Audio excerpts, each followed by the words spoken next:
Good morning mga idol. Kaya naman tayo doon Laguna, Cavite.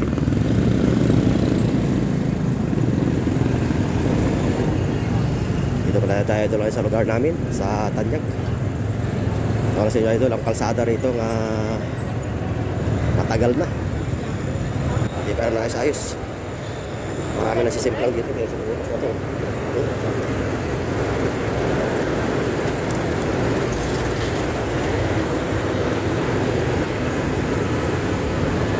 Yung lugar na pinakamatrapik sa amin idol. Ang ato ng Tanyag.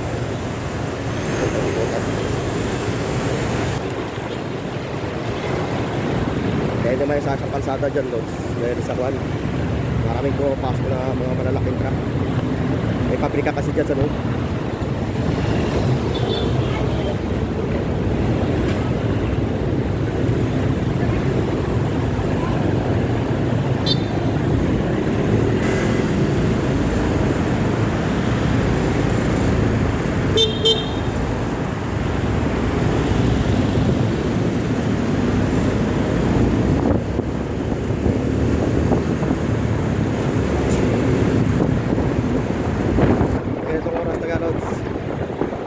Traffic to mamaya to lods, mga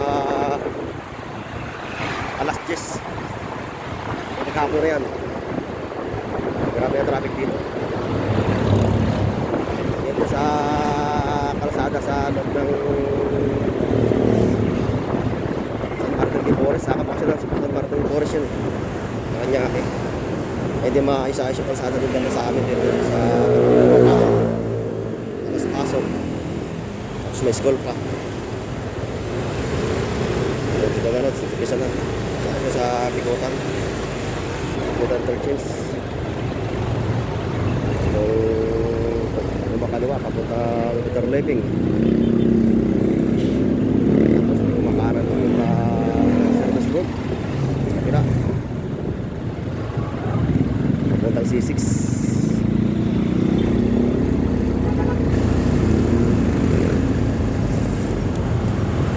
Tayo lods, makakaliwa tayo lods. Pero pupunta tayo ng Cavite. Dito tayo dadaan sa Peter Leving. Dito yung Bikutan Churches sa East Service Road.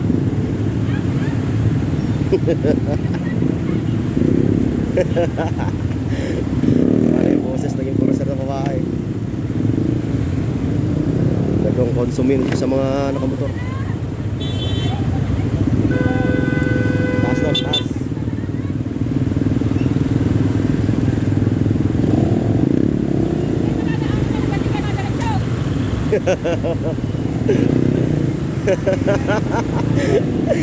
Aga-aga pa nervy ka na siya. Na high blood na. Aga na high blood si Lady Enforcer. Ito pa, pasok ito ng Don Bosco, Barangay Don Bosco. Yan pa, may isang Bikutan. Dingding. Ito ang pinakamadali dumaan doon pag pumunta ka ng Cavite. Pag galing ka rito sa amin, stand yan. Ito yung pangalawang interchange ng Bikutan. Dito naman siya sa West Service Road. Kanina ay Service Road yung isa. Ito naman West. Pasok ng Barangay Don Bosco.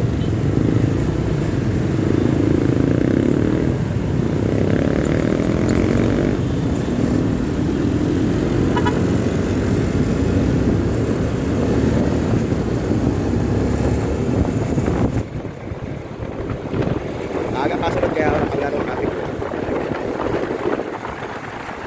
Mamaya ito pagdating ng mga alas 10 hanggang maghapon. Sikip na rin yung mata.